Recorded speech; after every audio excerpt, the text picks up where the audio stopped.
Jadi untuk membuka debat ini, saya ada 4 perbingkaian. Yang pertama, debat ini bukan soal apakah kelas itu buruk secara mutlak, tetapi soal memilih sistem pendidikan terbaik untuk siswa menengah. Masa di mana mereka membangun kreativitas, kemampuan berpikir kritis, dan kesiapan menghadapi dunia modern yang kompleks. Fleksibilitas pengalaman langsung dan pembelajaran berbasis proyek menjadi kunci agar siswa mampu menavigasi tantangan nyata. Di dunia oposisi, adalah dunia di mana pendidikan progresif modern diimplementasikan secara cermat dengan guru sebagai fasilitator yang membimbing siswa membangun pengetahuan melalui eksplorasi tematik, diskusi, dan proyek nyata, digitalisasi eksperimen laboratorium, studi kasus dunia nyata, dan akses literatur global membuat model progresif lebih relevan. Di dunia oposisi, siswa bukan sekedar menerima informasi, tetapi aktif menemukan, mengevaluasikan, dan menerapkan pengetahuan. Hal ini membangun kemampuan berpikir kritis, kolaborasi, kreativitas, dan tanggung jawab pribadi. Tujuan pendidikan menengah di dunia oposisi adalah membekali siswa dengan soft skill, kemampuan adaptasi, dan pemahaman lintas disiplin yang dibutuhkan untuk menghadapi universitas, pasar kerja global, dan tantangan sosial ekonomi modern. Model ini mempersiapkan siswa agar bukan hanya pintar di kertas, tetapi juga tangguh dalam menghadapi masalah kompleks. Masuk ke dalam argumennya saya, progresif menyiapkan siswa menghadapi dunia modern dan kompleks. Analisisnya adalah di dunia modern menuntut kemampuan berpikir kritis, ke problem solving, kreativitas, dan kolaborasi. Siswa 14-18 tahun mulai mampu memahami konsep kompleks dan interaksi antar bidang. Progresif menanamkan kompetensi ini melalui proyek nyata, diskusi, dan pengalaman langsung. Siswa belajar menggabungkan sains, matematik, dan sosial untuk memecahkan masalah nyata, misal mengatasi polusi lokal, merancang energi terbarukan, atau menyelesaikan konflik sosial komunitas. Komparasinya adalah di dunia pemerintah, siswa pintar secara teori, tetapi kurang mampu menghubungkan pengetahuan dengan aplikasi nyata. Mereka menguasai rumus statistik, dan literatur, tetapi tidak bisa menerapkan untuk menyelesaikan masalah sosial atau lingkungan.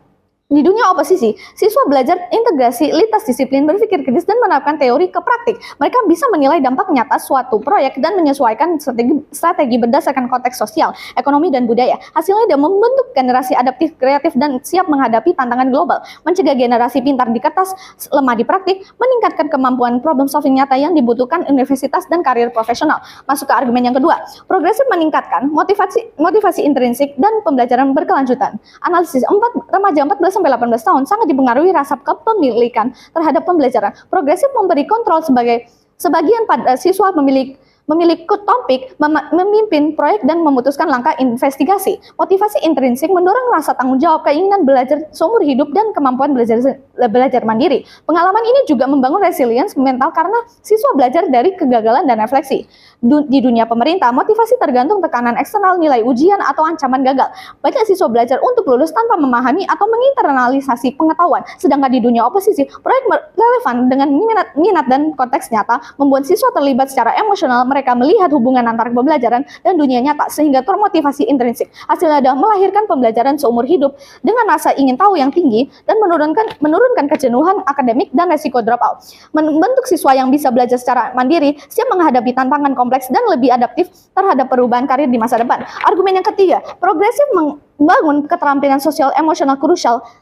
Analisisnya adalah soft skill seperti komunikasi, kolaborasi, kepemimpinan, dan empati adalah kompetensi utama abad 21. Progresif menumbuhkan melalui diskusi kerja kelompok dan proyek nyata. Siswa belajar bernegosiasi, menyelesaikan konflik, dan mengelola tim sejak dini.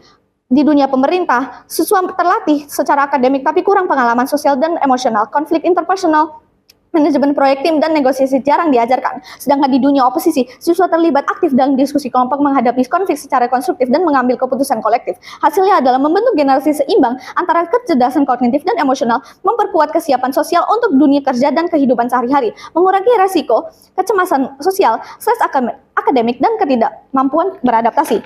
Untuk argumen yang terakhir, progresif lebih inklusif terhadap keragaman gaya belajar. Analisisnya adalah bahwa siswa belajar dengan cara berbeda, visual, kinestetik, auditif, atau kolaboratif.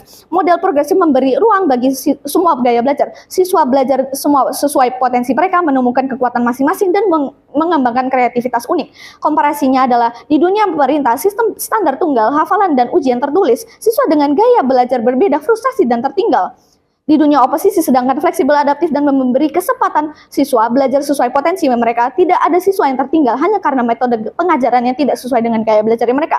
Hasilnya adalah mengurangi kesenjangan pendidikan dan diskriminasi berbasis kemampuan atau gaya belajar mereka, meningkatkan kepercayaan diri dan keterampilan kreatif siswa, dan membentuk generasi yang lebih inovatif, adaptif, dan kompetitif secara global. Sekian dari saya, terima kasih.